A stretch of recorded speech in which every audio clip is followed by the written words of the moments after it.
읽어주시는 말씀 창세기 39장 1절에서 10절까지 말씀입니다.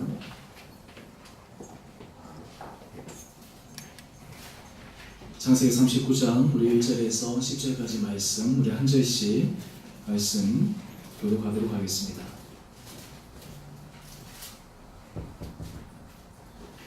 요셉이 이끌려 애굽에 내려가매 바로의 신하 친위 대장 애굽 사람 무디발이 그를 그리로 데려간 이스마엘 사람의 손에서 요셉을 산이라. 여호와께서 요셉과 함께 하심으로 그가 형통한 자가 되어 그의 주인 애굽 사람의 집에 있으니 그의 주인이 여호와께서 그와 함께 하심을 보며 또 여호와께서 그의 범사에 형통하게 하심을 보았더라. 요셉이 그의 주인에게 은혜를 입어 섬김에 그가 요셉을 가정 총무로 삼고 자기의 소유를 다 그의 손에 위탁하니 그가 요셉에게 자기의 집과 그의 모든 소유물을 주관하게 한 때부터 여호와께서 요셉을 위하여 그 애굽 사람의 집에 복을 내리심으로 여호와의 복이 그의 집과 밭에 있는 모든 소유에 미친지라. 주인이 그의 소유를 다 요셉의 손에 위탁하고 자기가 먹는 음식 외에는 간섭하지 아니하였더라. 요셉은 용모가 빼어나고 아름다웠더라. 그 후에 그의 주인의 아내가 요셉에게 눈치다다가 동침하기를 청하니 요셉이 거절하며 자기 주인이 아내에게 이르되 내 주인이 집안의 모든 소유를 간섭하지 아니하고 다 내 손에 위탁하였으니 이 집에는 나보다 큰 이가 없으며 주인이 아무것도 내게 금하지 아니하였어도 금한 것은 당신뿐이니 당신은 그의 아내임이라. 그런즉 내가 어찌 큰 악을 행하여 하나님께 죄를 지으리이까. 여인이 날마다 요셉에게 청하였으나 요셉이 듣지 아니하여 동침하지 아니할 뿐더러 함께 있지도 아니하니라. 아멘. 4월 29일 이후에 나오신 우리 모든 성도님 한 분 한 분들을 주 이름으로 축복합니다. 오늘 본문 말씀은 제가 작년 1월 달에 이 본문 말씀을 가지고 한번 설교한 적이 있습니다. 제가 그때 설교할 때 하나님께서 우리에게 형통한 사람의 길은 하나님이 함께 하신 사람이다 라고 하는 주제를 가지고 함께 말씀의 은혜를 나누었습니다. 제가 이번 주에 특히 말씀을 준비하고 지난주에 계속 고민하면서 하나님께서 우리 성도들에게 주신 이 형통한 삶의 은혜 복을 함께 더 나누기를 원하는데, 오늘 특별히 이 요셉의 삶 가운데서 제가 지난 설교에는 말씀을 못 드렸지만 오늘 말씀을 통해서 우리가 그런 삶으로 살아갈 때 우리 삶에 어떠한 삶의 자세와 하나님께서 우리에게 주시는 그런 삶의 모습을 가지고 살아갈 때 우리 삶이 지속적으로 형통한 사람이 될 수 있을 것인가 라고 하는 것을 오늘 말씀을 통해서 다시 한번 접근해 보고자 합니다. 우리가 인생을 살아가면서 형통하다 라고 하는 것은 참으로 인생 가운데서 가장 큰 복 가운데 하나일 것입니다. 형통의 사전적인 의미는 모든 일이 뜻과 같이 잘 되어가는 것입니다. 여러분들 지난 인생을 한번 이렇게 생각해 보십시오. 여러분들이 계획했던 것, 여러분들 마음에 품었던 소원들, 그것보다도 여러분의 삶 가운데서 하나님께서 더 넘치게 채우셨던 그런 삶을 여러분들이 살아가고 경험하고 있다면 아마 여러분은 나는 정말 형통한 삶을 살아가고 있구나 라고 하는 것을 조금씩 느껴볼 수 있을 것입니다. 근데 무엇보다 가장 중요한 것은 삶의 외적인 어떤 조건, 삶의 외적인 결과물이 우리들에게 내 인생은 점점 잘 가고 있구나 라고 하는 것보다 우리 가운데 하나님이 함께 하시는가 라고 하는 것을 날마다 확증하고 그것을 경험할 수 있는 삶, 이것이야말로 우리 인생이 형통한 삶이라고 이야기할 수 있을 것입니다. 히브리어로 이 형통하다라고 하는 것은 찰레아흐라는 그러한 단어를 사용하고 있는데, 이 영어로는 오늘 이 요셉을 형통한 사람이라고 얘기하면서 prosper이라는 단어를 사용하고 있습니다. 번성하다, 번영하다 라고 하는 그러한 뜻이십니다. 또한 동시에 이것을 다른 영어 단어를 사용하면 successful이라고 하는 단어를 사용하는데 성공적이다 라고 하는 것입니다. 다른 말로 하면 이 형통한 삶이라고 하는 것은 점점 가면 번성한 삶이요, 가면 갈수록 성공한 그런 삶이 될 수 있을 것입니다. 그런 의미에서 이 형통한 삶은 처음보다는 나중에, 시작보다는 마지막에 가면 갈수록 좋아지는 삶, 이러한 삶이 우리는 형통한 삶이라고 생각을 합니다. 그런데 우리가 요셉의 삶을 가만히 들여다보면 그의 인생에는 마치 정상을 향해서 이렇게 꾸준하게 이렇게 올라가는 것이 아니라 굉장히 업앤다운이 있는 것을 발견합니다. 아마 여러분들 중에 등산을 좋아하시는 분들 있으실 텐데요. 이 산을 올라갈 때 보면 분명히 올라갈 때 항상 가파르진 않습니다. 어느 순간은 올라가다가 어느 순간은 내리막길도 있고 또 어느 순간 올라가기도 하고, 그런데 결과론적으로는 어떻게 됩니까? 순간순간으로는 업앤다운이 있는 것 같은데 결과론적으로는 이 정상을 향해서 달려가고 있습니다. 오늘 지금 이 요셉이 그가 하나님의 함께 하심으로 이 형통한 삶이다 라고 했을 때 그는 도대체 어떻게 이러한 삶을 경험해 갈 수 있는가, 그리고 그런 경험을 통해서 그의 삶 가운데서 하나님이 주신 그 놀라운 은혜복, 오늘 이것을 우리 성도들이 삶 가운데서 매 순간 경험하고 고백하고 그것이 우리 삶의 확정으로 받아들여진다면 아마 여러분들이 인생 가운데서 스스로에 대해서 나는 형통한 사람이다 라고 스스로 고백하기에 부족함 없을 것입니다. 이 요셉은 어떠한 사람입니까? 요셉의 가족을 가만히 살펴보면 그는 야곱의 12아들 가운데 11번째 아들이었습니다. 이 야곱은 특별히 이 요셉을 사랑했습니다. 왜냐하면 그가 라헬을 사랑했기 때문입니다. 다른 많은 첩초와 아내가 있었지만 이 라헬을 통해서 태어난 요셉, 이 요셉이 12아들 가운데 11번째 태어났거든요.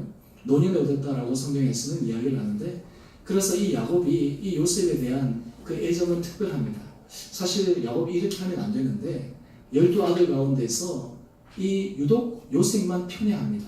어느 정도 편애를 했냐 하면 다른 형제들에게는 지어 입히지 않은 채색 옷을 지어 입힙니다.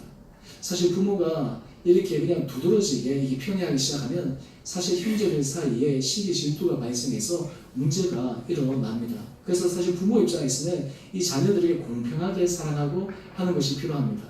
예속담에 이 손가락 깨물면 안 아픈 손가락이 없다라고 얘기를 하는데, 사실 부모 입장에서 자녀들 중에 좀 더 마음이 가는 자녀가 있고 좀 더 마음이 덜 가는 자녀가 있는데, 자녀 입장에서 보면 그것이 선하게 받아들여질 수도 있거든요. 근데 오늘 이 요셉은 자기 개인적인 입장에서는 이 야곱의 사랑을 독차지했습니다. 뿐만 아니라 이 야곱은 특별히 이 요셉에 대해서 축복을 하면서 그의 삶이 번성하기를 간절하게 소망하고 있었습니다. 뿐만 아닙니다. 이 요셉은 어렸을 때 그에게 특별한 하나님의 은혜를 주셨는데 하나님께서 꿈으로 그에게 말씀하여 주셨습니다. 혹시 여러분들 중에 어떤 일들을 하나님께서 꿈으로 보여주시는 분들이 있으십니까? 우리 어떤 일이 일어나기 전에 하나님께서 꿈으로 말씀하여 주시고 어떤 기도 제목을 가지고 하나님께 계속 기도할 때 꿈에서 하나님께서 우리에게 딱 보여주시는 장면을 통해서 하나님께서 응답하시는구나, 하나님께서 길을 열어주시겠구나 라고 하는 것을 경험하는 분들도 있을 것입니다.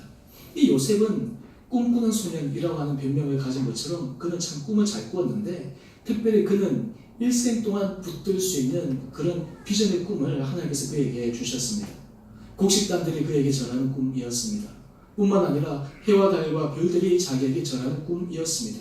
그래서 이 어린 요셉은 자기가 젊었을 때부터 자기의 삶은 가면 갈수록 승승장구할 정도로, 심지어 형제들이, 부모 형제가 자기에게 절을 할 정도로 그의 신분을 굉장히 높은 자리까지 갈 수 있을 것이라는 기대감을 가지고 있었을 것입니다. 요즘 말로 얘기하면 자존감이 굉장히 높았을 것입니다. 심지어는 이 자존감이 높은 정도가 지나쳐서 아마 자만심에까지 이를 정도로 그는 어릴 때 주변으로부터 사랑도 받고 자기 안에 많은 꿈과 소망을 가지고 있었을 것이었습니다. 그런데 오늘 우리가 본문 39장에서부터 보는 이 요셉의 삶을 가만히 보면 형통한 삶이라고 얘기하기는 조금 어긋나는 모습을 보여줍니다. 그런데 신기한 것은요, 이 요셉을 형통한 삶이라고 성경은 우리에게 알려줍니다. 도대체 요셉이 경험한 형통한 삶은 어떠한 삶이었길래 오늘 성경은 이 요셉을 형통한 삶이라고 이야기를 하는가? 먼저 첫 번째는 요셉이 경험한 이 형통한 삶은 전화 위복의 은혜를 경험한 사람이었습니다. 전화 위복의 은혜. 창세기 38장 28절을 보면 그는 아버지의 요청에 의해서 형들에게 음식을 전달하러 가다가 이제 형들이 저 멀리 꿈꾸는 소년이 온다라고 하고 그 요셉을 미디안 사람 상인에게 팔아버립니다. 아니 한순간 이 요셉은 미디안 사람의 손에 이끌려 애굽으로 가게 되고 애굽의 시위대장 보디발의 집에 팔리게 됩니다. 그것이 오늘 창세기 39장 1절의 말씀이고요. 한순간에 그의 삶이 낭떠러지로 떨어져 버리고 말았습니다. 그의 마음속에 기대감과 벅찬 그러한 미래가 한마디로 그냥 일순간에 무너져 내렸습니다. 자유의 신분에서 종의 신분으로 채색 옷을 입은 그의 옷은 이제 종의 옷을 입어야 되고, 그에게 있어서 많은 사랑을 받은 그는 이제 주변의 시선, 주변의 눈치를 보아야 되는 그런 처지에 전락하게 되었습니다. 뿐만 아닙니다. 이 언어가 그의 삶에 있어서 아마 큰 걸림돌이 되었을 것입니다. 아마 여러분들 중에 외국을 여행한다든지 또 외국에서 사신 분들은 잘 느끼시겠지만, 이 사실 언어의 장벽이라고 하는 것은 이게 굉장한 고통을 줍니다. 여러분이 한국에 살 때 이 마이너리티라는 개념, 그러니까 소수 인종 이런 개념에 대해서 잘 느끼기 어렵지 않습니까? 아마 우리나라에서 이 동남아에서 온 외국인 근로자들이 그걸 참 많이 느낄 것입니다. 저도 처음에 미국 가서 이 보스턴에서 생활할 때 한 1년 동안 제일 느꼈던 것 중에 하나가 무엇이냐면 내가 마이너리티구나 라고 하는 느낌이었어요. 나이가 30대인데 제가 얘기를 하면 그 사람들은 아무리 영어를 해도 완벽한 영어가 아니기 때문에 그냥 어떻게 보면 나를 갖다가 내 느낌에는 아이 취급하는 것처럼 이렇게 얘기를 하고 다 알아들으면서도 못 알아듣는 척 해버리고, 전화통화에서 막 얘기를 하는데 분명히 전달이 다 되었는데도 그러고 그럼에도 뭐 못 들은 척 하면서 그냥 뭐 전화 끊기도 하고 이래가지고 참 답답한 경우도 참 많았거든요. 심지어는 학교에 친구들 만나면 내보다 분명히 어리는데 외국 애들은 왜 그렇게 나이가 들어 보이죠? 처음에는 제보다 한 10살 이상 많은 줄 알고 형인 줄 알고 딱 봤는데 나중에 나이를 물어보니까 내보다 심지어 10살도 어린데 이거 얼굴 목에는 주름살이 너무 많아가지고 내가 보기엔 한 40대처럼 보이는데 실제로는 20대인 거예요. 그런데도 그 친구들이 나를 대할 때 마치 뭐 나를 자기의 저 밑에는 막내 동생 대하듯이 이렇게 대하는 모습을 보면서 참이 아이러니한 그런 것을 경험한 적이 있습니다. 요셉이 그러했습니다. 요셉이 지금 이 애굽에 팔려갔을 때 그 당시 애굽은 이 문화의 중심지였습니다. 자부심이 강한 그런 나라였습니다.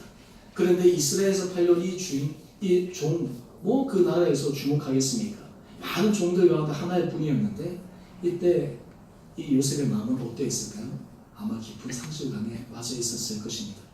여러분, 우리가 이런 요셉의 삶을 가만히 보면 우리가 성도들이 이 땅을 살아가면서 경험하게 되는 그런 삶의 부분들을 우리는 요셉의 삶을 통해서 발견합니다. 우리는 흔히 이렇게 고백합니다. 나는 하나님의 축복을 받은 사람이야. 나는 형통한 사람이야. 하나님께서 내 인생을 가면 갈수록 흥하게 해주실 거야 라는 믿음의 고백을 하는데, 실제로 우리가 삶을 살아갈 때 보면 예기치 않은 어려움에 직면할 때가 있습니다.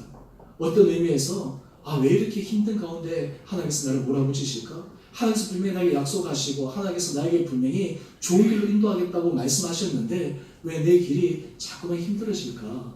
라고 하는 것을 여러분 머릿속에 언뜻 드는 때도 있을 것입니다. 그런데 이 하나님께서 이 요셉을 다루어 가시는 과정은 그를 연단의 시간을 통해서 하나님께서 그를 온전히 쓰기 위한 시간들이기도 했고, 또 하나는 하나님께서는 이런 시간들을 통해서 그로 하여금 정화 위복, 하나님께서 함께 하실 때 인간의 생각에서는 가장 저점이라고 생각하는 그 순간이 고점으로 올라갈 수 있는 디딤돌이 되는 순간이라고 하는 것을 이 요셉이 경험하게 한 것입니다. 오늘 그런데 창세기 9장 2절 말씀 한번 보십시오. 이런 낭떠러지 같은 상황에 처해 있는 이 상황 가운데서 우리가 보통 상식적으로 생각을 하면 요셉이 심히 어려운 가운데서 하나님 앞에 간구하였더라 뭐 이런 얘기가 나오면 논리적으로 말이 맞는데, 오늘 창세기 9장 2절 말씀 보십시오. 요셉과 함께 하심으로 그가 형통한 자가 되어, 여기서 형통한 자가 되었다라고 하는 것이 논리적으로 말이 맞습니까? 그는 지금 자유의 신분에서 종의 신분으로 있는 거예요. 그는 지금 많은 종들 가운데 하나였습니다. 그는 지금 굉장히 삶의 접점 가운데 처해 있었어요. 그런데 하나님은 그를 형통한 사람이라고 이야기를 합니다. 여러분, 하나님이 함께하는 사람은 사실 환경이 중요한 것이 아닙니다. 하나님이 함께하는 사람은 어떤 형편 가운데서 하나님이 우리를 형통한 사람이라고 인정해 주실 때 우리 삶은 하나님의 손에 주권적으로 잡힐 때 형통한 삶이 될 줄 믿습니다. 여러분, 우리가 인생을 살아가면서 이런 믿음의 고백이 우리 가운데 있어야 합니다. 하나님께서 우리로 하여금 나와 함께 하신다, 나를 붙들고 계신다, 하나님께서 내게를 인도하신다 라고 하는 이런 믿음의 확신들이 우리 가운데 있을 때 우리는 스스로에 대해서 내 인생은 가면 갈수록 형통한 삶이다 라고 하는 것을 믿음으로 고백할 수 있다라고 하는 것입니다. 그런데 여기에 어떻게 요셉은 이 형통한 하나님께서 그의 삶을 인도하시면서 그것을 기다릴 수 있을까? 여러 사람이 참 힘든 것 가운데 하나가 무엇이냐면 우리는 순간순간을 살아가면서 먼 미래를 내다보고 기다리는데 좀 많은 부분에 있어서 힘든 것이 있습니다. 왜냐하면 요즘 특히 현대 문화는 인스턴트, 한마디로 해서 즉각적으로 어떤 반응이 와야 되잖아. 음식도 그렇고 여러 음식점에 가서 이 주문을 하는데 만약에 뭐 한 10분, 20분 지나고 30분 지나고 1시간 동안 음식이 안 나온다 그러면 아마 그 자리에 앉아서 기다릴 수 있는 사람은 아무도 없을 것입니다. 뭐 웨이터를 부른다든지 주인을 부른다든지 항의하고 도대체 왜 이러냐 라고 얘기하고 심지어는 아마 그 자리를 떠나는 그런 경우도 있을 것입니다. 우리가 삶을 살아가다 보면 때로는 하나님 때와 우리 때에 간극이 발생할 때가 있습니다. 사실 우리가 하나님 저는 이 정도까지 기다릴 수 있습니다. 이 정도까지 참을 수 있습니다. 라고 생각하는데 때로는 하나님이 우리가 참고 기다릴 수 있는 범위를 벗어나기까지 시간을 지체하는 경우들도 있습니다. 이때 사실 우리가 전화 위복의 은혜를 경험하기 위해서는 하나님은 우리로 하여금 우리의 때에서 하나님의 때로 우리의 삶의 궤도를 수정하기를 원하십니다. 크로노스의 시간에서 카이로스의 시간으로 바뀌기를 주님은 원하신다라고 하는 것입니다. 오늘 이 요셉은 이 가운데서 그의 마음 중심 가운데 어떻게 이런 시간을 견뎌낼 수 있었을까요? 어떻게 이 시간을 그가 인내하면서 버틸 수 있었을까요? 그것은 그가 마지막 그의 아버지 야곱이 애굽을 와서 함께 지내다가 죽은 후에 그의 형제들이 요셉에게 찾아와서 혹시나 자기들이 팔았던 것을 인해서 요셉이 복수할까봐 두려워해서 이 요셉에게 다시 한번 이 은혜를 베푸기를 요청했을 때 요셉이 형들에게 하는 말을 들어보면 이 요셉이 이 어려움의 순간 가운데 그가 어떻게 그 시간을 버티고 있었는지를 우리는 미루어 짐작할 수가 있습니다. 오늘 창세기 50장 20절 말씀 한번 보십시오. 창세기 50장 20절 말씀을 보니까 당신들은 나를 헤아려 하였으나 하나님은 그것을 손으로 바꾸사 오늘과 같이 많은 백성의 생명을 구원하게 하시려 하시나니. 오늘 지금 이 요셉의 머릿속에는 형들이 나를 팔았지 어떻게 나를 팔 수가 있어 라고 하는 이 미움의 마음이 그의 마음속에 가득 차 있는 것이 아니었습니다. 하나님 나에게 꿈을 주셨는데 어떻게 나를 이 애국 보디발 이 집에서 이렇게 내동댕이 칠 수 있습니까? 하나님 앞에 원망하는 시간으로 그 현재의 시간을 낭비하지 않았습니다. 이 요셉은 그의 마음 가운데 하나님께서 어떤 일을 하실까? 하나님께서 어떤 선한 길로 인도하실까? 여러분 우리가 전화 위복의 삶을 경험한다고 하는 것은 바로 이 믿음으로 하나님께서 하실 섭리를 바라볼 수 있는 믿음의 눈, 믿음의 자세가 우리에게 필요합니다. 저는 바라기는 우리 사랑하는 성도님들에게 하나님께서 이런 은혜를 허락하여 주시기를 간절히 소망합니다. 우리가 사실 인생을 살아가면서 우리 호흡이 짧을 때가 있습니다. 너무 짧은 호흡으로 이렇게 막 살아가는데 하나님은 우리로 하여금 긴 호흡을 가지고 살아가기를 원하십니다. 여러분 우리가 인생이 잘 되고 순탄하게 풀릴 때는 사실 우리가 긴 호흡으로 살아갈 수가 있습니다. 그런데 예를 들어서 인생에서 예기치 않은 어려움을 만날 때 힘든 순간 만날 때 그때 우리 호흡이 짧아져요. 그래서 우리가 호흡이 짧아지기 시작하면 우리가 안 하는 실수도 하게 되고 그것을 통해서 더 우리의 삶이 힘들어지는 경우도 발생합니다. 그런데 하나님은 이 요셉을 통해서 그 순간에 호흡이 짧게 있는 것이 아니라 긴 호흡으로 하나님께서 사실 섭리를 바라보면서 하나님께서 전화와 위복으로 바꿔주시는 놀라운 은혜를 경험합니다. 여러분 성경에서 이 전화와 위복이라고 하는 이 인생을 가장 드라마틱하게 산 사람이 누구냐면 욥이라고 하는 사람입니다. 욥은 그 모든 면에서 완벽했습니다. 그는 경제적으로 부유했습니다. 하나님께서 자녀의 복도 주셨습니다. 그는 명예도 가지고 있었습니다. 그는 심지어는 도덕적으로도 완벽했습니다. 뿐만 아니라 그는 하나님 앞에서 의인이라고 인정받을 정도로 모든 부분에 있어서 완벽한 사람이었습니다. 아마 이러한 욥이라면 그의 기도 제목은 딱 이랬을 것입니다. 하나님 지금처럼만 내 인생 살아가게 해주십시오. 이게 아마 욥의 기도 제목이었을 것이에요. 하나님 지금보다 더도 아니고 그냥 지금처럼만 살게 해주시면 내 인생은 가장 행복할 것입니다. 아마 이 정도로 욥은 자기 인생에 있어서 가장 만족한 삶을 살았을 것인데 그런데 이 욥에게 예기치 않은 어려움이 찾아왔지 않습니까? 사탄의 시험에 의해서. 그래서 그가 완전히 인생에서 나락으로 떨어져 버립니다. 자녀들이 일시에 다 죽죠. 가지고 있는 재산은 각각 날아가죠. 자기의 건강도 해치게 되죠. 사랑했던 자기의 가족도 자기에게 와서 하나님을 저주하고 죽으라고 얘기하죠. 심지어는 자기를 위로하고 온 친구들도 얘기를 들어보면 위로하는 것이 아니라 그냥 자기의 그냥 이 마음을 불편하게 하는 그런 말들만 계속해서 하죠.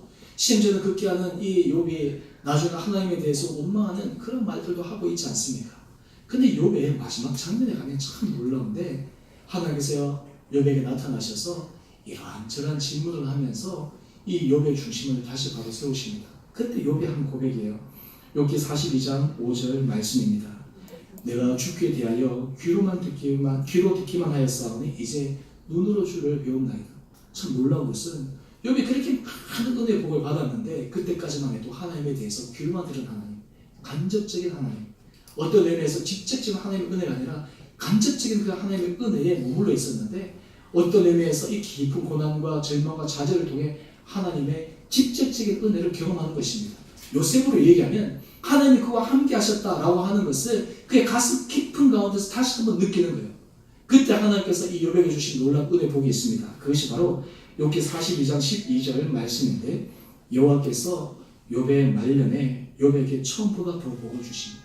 하나님 더 복을 주시는 거예요. 자녀의 복도 그리고 가산의 복도 더 주시는 거예요. 이것이 다른 말로 하면 전화위복의 은혜입니다.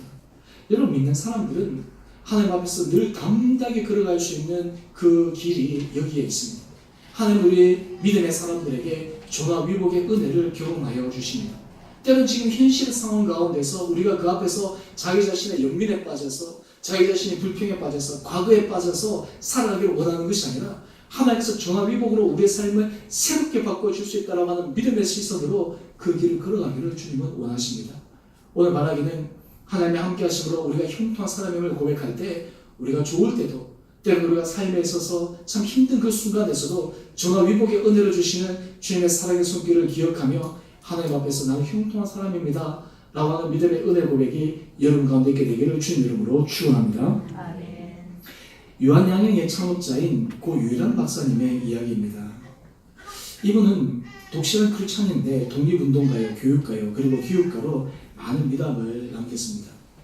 이분이 미국에서 사업을 해서 큰 돈을 벌고 이제 그것을 사업 미천으로 해서 한국에 와서 유한양행을 만들고 그래서 참 모범적인 기업으로 일구었습니다. 그런데 이분이 미국에서 사업을 하다가 큰 돈을 벌게 된 것은 숙주를 판 그러한 사업을 통해서 큰 돈을 벌게 되었는데요. 이 유일한 박사님이 이 사업을 할 때 일이었다라고 합니다. 그런데 숙주 사업을 할 때 처음에 생각인 미국의 사람들이 고기도 많이 먹고 하니까 이것을 잘 먹을 거다라고 생각을 했어요. 그런데 자기 예측과 빗나갔습니다. 오히려 사람들이 거기에 대해서 별로 관심을 기울이지도 않는 거예요. 자기가 생각했던 이 사업 아이템이 그냥 좋은 말 그대로 이렇게 대박이 나는 것이 아니라 그냥 별로 이 좋은 호응을 얻지 못하는 거예요. 우리도 보면 참 사업을 할 때 어려운 게 어떤 아이템을 잡느냐라고 하는 것이 참 중요하잖아요. 그것을 통해서 대박이 날 수도 있지만 어떤 경우에는 사업 아이템을 너무 빨리 가져와가지고 그래서 실패하는 사람들도 있지 않습니까? 제가 아는 분 중에 이분은 참 미래를 내다보는 탁월한 식견을 갖고 있어요. 근데 이분은 다른 사람에 비해서 10년 빨리 사업을 시작하는 거예요. 그러다 보니까 항상 사업이 힘들어요. 그래서 이제 자기가 힘들어질 때쯤 되면 그때 사업이 호황이 나가지고 그래서 그런 길로 한 두세 번 반복하는 것을 제가 본 분이 있는데 그런데 이 유일한 박사가 미국에서 이 숙주 사업을 할 때 한 번은 이런 사고가 생겼다고 합니다. 뉴욕 한복판에서 출근길에 숙주 나무를 싣고 가는 트럭이 상가 건물을 들이받았대요. 그래가지고 트럭도 뒤집히고 숙주 나무를 거리에 이 나대교게 되고 그래서 뉴욕의 교통이 마비가 되고 심지어 라디오와 신문에서 속보를 내보내고 그럴 때 이 유일한 박사가 아, 난 이제 망했구나. 난 이것이 끝이구나 라고 생각을 했다는 거예요. 한마디로 얘기해서 내 사업이 접어야 되는구나. 그 놀라운 일이 일어났습니다. 어떻게 됐냐면 그 사건을 보도하면서 그 안에 실렸던 숙주나무의 효능에 대해서 이 기사가 나오기 시작한 거예요. 그래서 만약 광고를 해도 그렇게 대대적인 광고가 안 될 텐데 그 사고가 나서 사람들이 숙주라는 단어가 인식이 되는 거예요. 그리고 이 숙주라고 하는 효능에 대해서 사람들에게 알려진 거예요. 그러다 보니까 그때부터 갑자기 여기저기에서 주문이 들어오기 시작했습니다. 그래서 승승장구해서 이분이 거기서 많은 돈을 벌었다라고 하는 이야기입니다. 여러분의 인생에 있어서도 하나님께서 이 전화위복이라는 것이 이런 은혜예요. 우리가 삶을 살아가다 보면 하나님께서 우리의 단계를 점핑하게 하실 때는 사실 이런 전화위복의 은혜가 있습니다. 이 요셉이 만약에 야곱의 11번째 아들로 평안한 삶을 살았다면 이 요셉의 인생은 그냥 그는 야곱의 11번째 아들로 형통하고 편안한 삶을 살았다. 그의 개인적인 삶으로 끝났을 것입니다.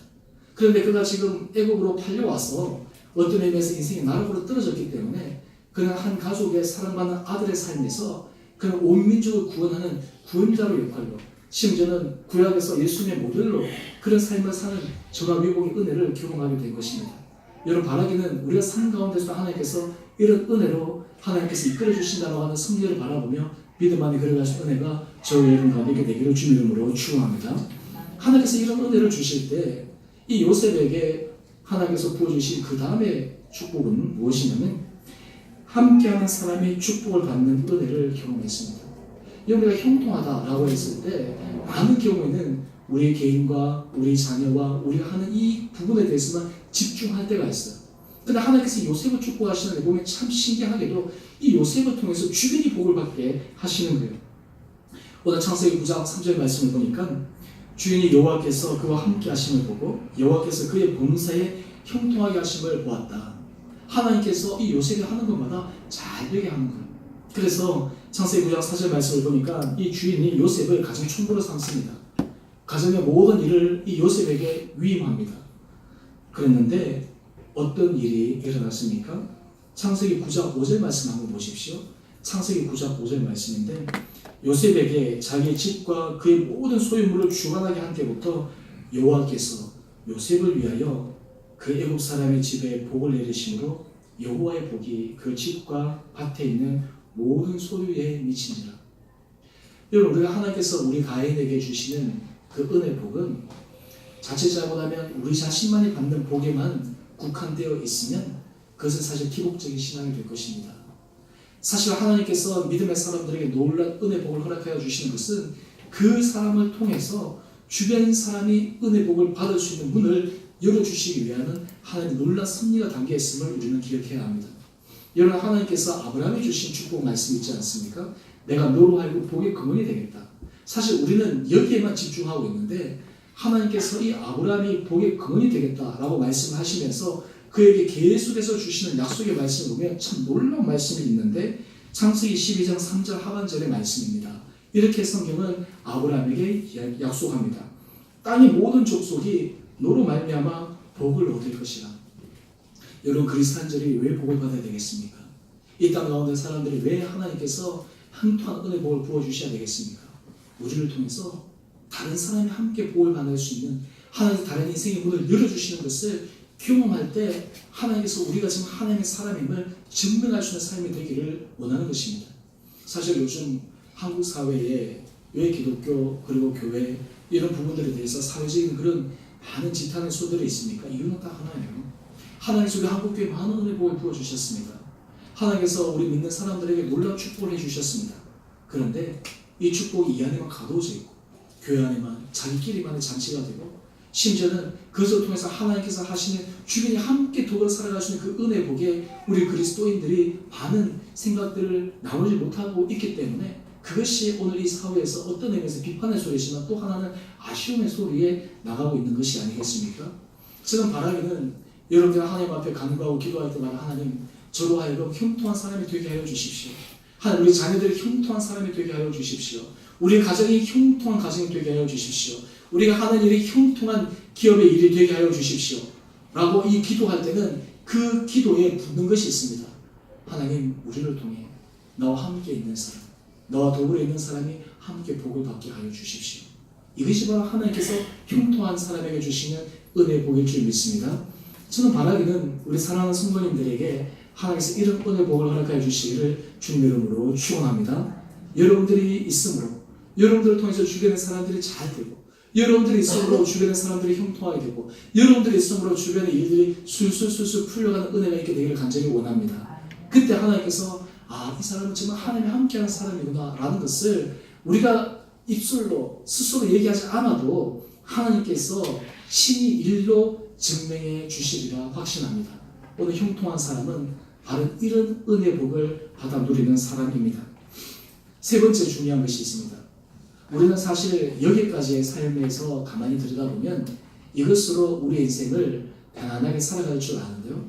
항상 여러분 하나님께서 은혜 복을 부어주시기 시작하면 그 다음에 꼭 따라오는 것이 무엇이냐면 시험의 테스트가 있어요. 유혹의 테스트가 있습니다. 여러분, 우리가 하나님께서 우리 삶의 모든 것을 채워주실 때 항상 염두에 두는 것은 채워주시기 시작하면 그것을 통해서 우리가 넘어야 될 그 시험의 테스트가 있다고 하는 것을 늘 생각해야 돼요. 그래서 많은 사람이 이렇습니다. 그 사람에게 그런 복이 좀 덜 갔으면 그런 시험에서 넘어지지 않았을 텐데, 오히려 관복이 그 사람에게 가서 그 사람으로 하여금 정말 인생에 있어서 더 큰 나락으로 떨어지는 것을 우리는 여러 삶의 모습들을 통해서 우리는 보고 있지 않습니까? 오늘 요셉에게도 동일한 일이 찾아왔습니다. 우리가 인생을 살아갈 때 하나님께서 우리가 형통한 삶의 삶으로 한 걸음 한 걸음 걸어갈 때마다 늘 우리 마음속에 염두에 둬야 될 것은 어떤 순간 가운데서도 우리가 이 시험의 테스트 앞에 모든 사람이 설 수밖에 없다고 하는 것, 이것은 한 사람도 예외가 아닙니다. 심지어는 예수님도 이 시험의 테스트를 거쳤습니다. 마지막 겟세마네 동산에서 하나님 앞에 아버지여, 이 자리 내게서 옮길만 하시거든 옮겨주옵소서. 하지만 내 뜻대로 마옵시고 아버지 뜻대로 하옵소서. 마지막 순간에서도 예수님께서 그 테스트를 거치하내셨고, 예수님께서 공생애를 시작하시기 전 광야에서 마귀에게 당하는 그 시험의 테스트도 결국에는 모든 테스트들을 넘어가야지 하나님께서 약속하시는 은혜의 승리를 경험할 수 있다고 하는 것입니다. 이 요셉은 어떤 테스트를 넘어가야 했을까요? 창세기 39장 6절 말씀 한번 보십시오. 요셉은 용모가 빼어나고 아름다웠더라. 이 요셉은 용모가 빼어나고 아름다웠다. 신체 조건이 오늘날로 얘기하면 아이돌과 같았다라고 얘기할 수 있을까요? 이 보면 그냥 막 이렇게 잘생기기도 하고, 이 뭐 참 그래서 보는 것만으로도 흐뭇한, 보는 것만으로 기분이 좋은. 우리 보통 보면 아이들이 이 아이돌 뭐 가수들이라든지 스타들 보면 그 보는 것만으로 기분이 좋잖아. 요즘 보니까 뭐 아이들뿐만 아니라 어른들도 너무 좋아해가지고 이 아이돌 사진 가지고 막 서로 얘기하고 하는 그런 분들도 있다라고 그랬는데, 오늘 사실 요셉에게는 이게 큰 장점이었어요. 뿐만 아니라 이 요셉을 지금 가족 총무로 삼아서 자기 능력을 지금 인정받고 있는 상황이었습니다. 그런데 어떤 유혹이 그에게 다가왔습니까? 창세기 39장 7절 보니까 그의 주인의 아내가 요셉에게 동침하기를 청하는 거예요. 여러분, 이것은 굉장히 은밀한 일입니다. 어떤 의미에서 모든 사람에게 감추고 숨길 수 있는 일입니다. 요셉도 비밀로 하고 아내도 비밀로 하면, 잘만 하면 물론 세상에서 밝혀지지 않을 일은 없겠지만 어떤 의미에서는 이게 잘 그냥 비밀 아래 숨겨져서 갈 수도 있었을 것입니다. 또 요셉이 만약에 그것을 받아들였다면 어떤 의미에서 요셉은 좀 더 편안한 삶을 살아갈 수 있을지도 모릅니다. 그러면 그것을 요셉의 삶은 끝나는 거예요. 보디발의 집에 그냥 종으로 살아가는 것으로 그의 인생이 끝나는 거예요. 하나님께서 그를 통해서 하실 구원의 승리의 역사에 그가 쓰임을 받지 못하는 실패자로 전락하고 말 것입니다. 그런데 오늘 요셉이 이런 유혹 앞에 어떻게 얘기합니까? 창세기 39장 8절 상반절 말씀을 보면 요셉이 거절합니다. 여러분, 시험과 유혹 앞에서 우리가 이기는 첫 번째 비결은요, 거절하는 거예요. 단호하게 자르는 거예요. 많은 경우에는 우리가 어영부영 자세를 취하게 되면 사실은 가랑비에 옷이 젖는다고 우리도 모르게 어느 순간 거기에 젖어 들어가게 되어 있습니다. 한마디로 해서 단호하게 거절하고 단호하게 잘라낼 수 있는 그런 마음들이 필요합니다. 하나님께서 우리에게 은혜 복을 부어주실 때 하나님께서 우리가 이런 마음의 자세를 가지기를 원하십니다. 여러분, 우리가 하나님께서 채워주신 것에 대해서 기뻐하고 감사하지만 또한 그것을 우리가 잘 간수하고 그것을 통해서 하나님의 지속적인 은혜 복이 계속해서 임해야 되는데, 이런 유혹과 시험 앞에서 우리가 결단하고 딱 단호하게 취할 수 있는 것이 자세가 필요하다는 거예요. 오늘 여러분들에게는 어떤 부분에 있어서의 이런 약한 부분들이 있습니까? 사람들마다 하나님께서 테스트하는 약한 부분들이 다 있어요. 어떤 사람들은 이 요셉처럼 어떤 이런 성적인 부분으로 유혹하는 사람들도 있을 것이고, 어떤 사람은 항상 물질로 인해서 시험하는 사람들도 있을 것이고, 어떤 사람은 관계적인 측면에 있어서 유혹을 받는 사람도 있을 것이고, 하지만 이런 모든 다양한 시험과 유혹 앞에서 우리가 하나님 앞에서 단호하게 거절할 수 있는 그런 유혹 앞에서 이길 수 있는 믿음, 이것이 우리가 이 땅 가운데서 형통한 삶을 살아갈 수 있는 놀라운 비결이다라는 것입니다. 그런데 요셉이 이것을 거절하게 된 결정적인 이유는 창세기 39장 9절 말씀을 한번 보십시오. 그는 두 가지 이유를 들어서 이렇게 거절합니다. 첫 번째는 무엇이냐면 자기 주인에 대한 신이에요. 인간적인 신입니다. 주인이 지금 내게, 당신이 외에는 다 내게 맡겼는데 당신은 내게 금했다. 주인이 내게 한 거예요. 참 이 요셉을 보면 신실해요. 여러분, 우리가 하나님 앞에 신실하다라고 하는 것은 다른 말로 하면 사람 앞에서도 신실하다라는 것을 의미합니다. 우리가 사실 하나님 앞에 신실한 사람들은 사람 앞에서도 신의를 지킬 수 있는 사람입니다. 우리가 이 세상을 살아갈 때 내가 하나님 앞에서 신실합니다 라고 얘기를 하면서 사람의 신의를 깬다 라고 하는 것은 어떤 의미에서 우리 신앙에 하나님 앞에서 그 신실함에 대해서 깊게 생각해 보아야 됩니다. 뿐만 아니라 이 요셉이 거절할 수 있는 가장 근본적인 이유는 이것입니다. 내가 어찌 이 큰 악을 행하여 하나님께 죄를 지으리까. 지금 이 요셉은 하나님 앞에 죄를 짓는 것에 대해서 그는 두려워했습니다. 여기에 다윗과 요셉의 차이가 있습니다. 요즘 우리가 새벽기도 사무엘하 말씀을 묵상하면서 이 다윗이 유혹의 시험에 넘어진 것을 우리가 살펴보지 않았습니까? 다윗은 하나님 앞에 의로운 사람이었어요. 진실한 사람이었어요. 성군이었어요. 그런데 그 순간이 한순간에 하나님 앞에서 정결하게 살아가기를 원했던 그의 마음이 해이해지기 시작하자 한순간에 넘어지는 거예요. 그래서 우리가 이 세상을 살아갈 때 우리 힘으로 시험에 이길 수 있는 사람은 아무도 없습니다. 하나님께서 지켜주셔야 돼요. 하나님께서 붙들어 주셔야 돼요. 오늘 근데 이 요셉은 늘 마음속에 긴장감을 가지고 있는 사람이었습니다. 긴장감이라고 하는 것은 무엇이냐면 내가 어찌 하나님 앞에 이 큰 악을 지을 수 있습니까? 우리 신앙생활에 있어서는 평안함으로 살아가지만 항상 마음에 긴장감을 가지고 있어야 되는데 그것은 무엇이냐면 내가 어떻게 하면 하나님 앞에서 정직하고 진실하게 살아갈 수 있을까라고 하는 긴장감을 가지고 있어요. 이 긴장감이 사라지는 순간 다윗처럼 넘어질 수 있는 거예요. 하지만 이 요셉은 그런 긴장감을 풀지 않았습니다. 그 주인의 아내에게 얘기합니다. 저는 이 큰 악을 행해서 하나님 앞에 범죄할 수 없습니다. 그런데 이 여인이 그 말을 들었을까요? 창세기 39장 10절 말씀 한번 보십시오. 요셉의 말을 듣지 않고 계속해서 얘기하는 거예요. 사실 이러한 유혹 앞에 넘어지지 않은 사람이 몇 사람이나 있겠습니까? 그런데 이 요셉이 이것을 어떻게 했습니까? 아예 그 자리를 떠나가 버리는 거예요. 그 자리를 떠나가 버리는 거예요. 이렇게 되면 사실 요셉이 그 다음에 많은 어떤 그 부당한 대우를 받을 수 있다라는 것을 그 염두에 두었을 것입니다. 실제로 결과가 어떻게 되었습니까? 그가 모함을 받아서 그가 왕의 제수를 갇히는 감옥으로 갇히지 않습니까? 어떻게 보면 그가 하나님 앞에서 의로운 길을 했다고 하는데 하나님 이게 뭡니까? 이 왕의 제수가 갇히는 이곳에 나를 보내시다니. 근데 하나님 하신 섭리는 다른 거예요. 그 유혹의 순간 이겼을 때 어떤 의미에서 순간 나락으로 떨어졌지만 사실 그가 왕의 제수가 같이 그곳에 가지 않았다면 술 맡은 가면장과 또 굽는 가면장을 그가 거기서 만나지도 못했을 것이고 그렇지 않았다면 나중에 바로가 꿈을 꾸었을 때 그 꿈에 해몽할 때 아무도 해몽하지 못하는 가운데 그를 청구할 수 있는 사람도 없었을 것입니다. 사실 이 요셉이 그 유혹시험 가운데서 승리했을 때 결과론적으로 좋은 결과가 아니라 순간적으로 좀 안 좋은 결과가 났지만 큰 긴 호흡을 봤을 때는 하나님께서 그를 애굽의 총리로 들어 올릴 수 있는 결정적인 계기가 되었다라고 하는 것입니다.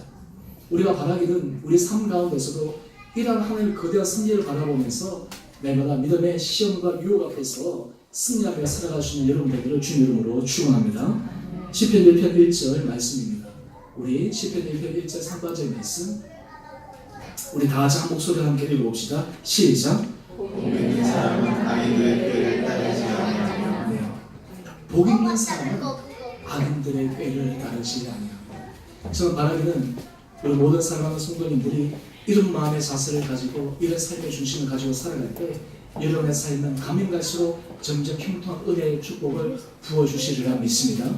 저는 바라기는 오늘 이 요셉의 경험한 이 형통한 삶, 전화 위복의 은혜, 하나님께서 그를 통해서 주변의 사람에게 축복하시는 그 은혜, 때로는 유혹의 시험 앞에서도 넘어지지 않고 그것을 한 걸음 딛고 올라서서 정말 그가 어렸을 때 꿈으로 그에게 부으셨던 그 하나님의 놀라운 소명의 비전이 그의 삶 가운데 구체적으로 이루어졌던 이런 놀라운 축복된 삶을 우리가 살아가게 되기를 주님 이름으로 축원합니다.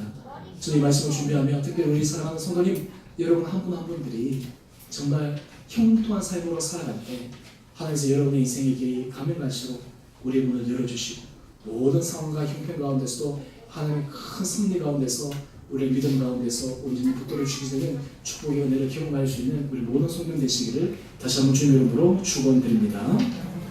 우리 함께 같이 찬양하십시다.